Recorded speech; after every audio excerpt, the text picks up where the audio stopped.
కఠిన కారాగారం అంటే ఎట్లుంటది సార్? వింటాం గానీ బాగా న్యూస్‌లో. అంటే కఠిన కారాగార శిక్ష అంటే వాళ్ళ చేత ఎక్కువ పనులు చేయిపిస్తాం. ఓకే. జైల్లో ఫ్రీ ఫుడ్ ఉండదు. హ్మ్. ఏదో ఒక పని చేయాలి. మామూలుగా గార్డెనింగ్ వర్క్ చేసేటోడిని రాళ్ళు కొట్టిస్తాం. ఓకే. రాళ్ళు కొట్టించి గార్డెనింగ్ కూడా చేయిస్తాం. ఓ 4 అవర్స్ వర్క్ ఉంటది. 4 అవర్స్ రెస్ట్ ఉంటది. 24 అవర్స్‌లో 4-6 అవర్స్ వర్క్ అనుకుందాం. ఈ కఠిన కారాగార ఇస్తే సింపుల్ ఇంప్రిజన్మెంట్ ప్యారలల్‌గా నడవాల. 4 గంటలు దీనికి, 2 గంటలు దానికి, 8 గంటలు ఆడు పని చేస్తూనే ఉంటాడు. హ్మ్. 8, 12 అయితది. వేరు వేరు ఫిజికల్ యాక్టివిటీస్ చేస్తారు. హ్మ్. కంఫర్ట్ జోన్‌లో ఉండడు. వాడు ఎక్కువ ఇంకోడిని హింసించినాడు అనుకోండి జైల్లో, వాడిని సెపరేట్ ఐసోలేషన్‌లో పెడతారు. ఇవన్నీ ఉన్నాయి. సో, మనిషి చేసేదాన్ని బట్టి రెస్పాన్స్ ఉంటది. ఓకే. సో, ఇది లోపల ఏం జరుగుతుందని మనకు తెలీదు.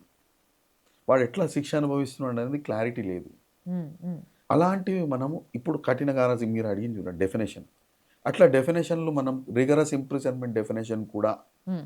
జడ్జిమెంట్‌లలో రాసి, హ్మ్. రిగరస్ ఇంప్రిజన్మెంట్‌లో ఈ యాక్టివిటీస్ వీడి చేత చేయిస్తున్నాము అని మనం ఒక క్లారిటీ ఇస్తే మేబీ బెటర్‌మెంట్ ఉండొచ్చు. Hmm. Transparency of judgements, implementation of judgements. ఒకసారి రిగరస్ ఇంప్రిజన్మెంట్ ఇచ్చినాము. ఎపీల్‌లో మళ్ళీ సెంటెన్స్ సస్పెన్షన్ ఇయ్యకూడదు. ఇట్లాంటి కొన్ని సడలింపులు మనం చూస్తే బావుంటుంది. కానీ ఆల్వేస్ ఒక జడ్జ్ ఇచ్చింది మీరు తరచూ చూస్తూ ఉంటారు.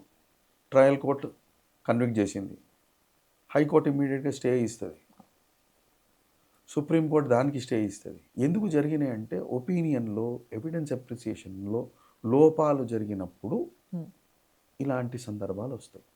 ఓకే. బట్ స్పెసిఫిక్‌గా దాన్నే మనం స్పీకింగ్ ఆర్డర్ అంటాం. హ్మ్. ప్రతి ఎవిడెన్స్‌ని డీటెయిల్డ్‌గా రాస్తూ, ఆ ఎవిడెన్స్ నుంచి ఆ జడ్జి ఏం ఇన్ఫర్ చేసిండు, హ్మ్.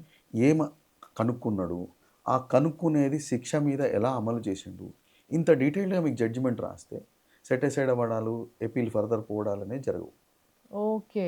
సో, జడ్జిల మీద ఆ బాధ్యత ఉంది.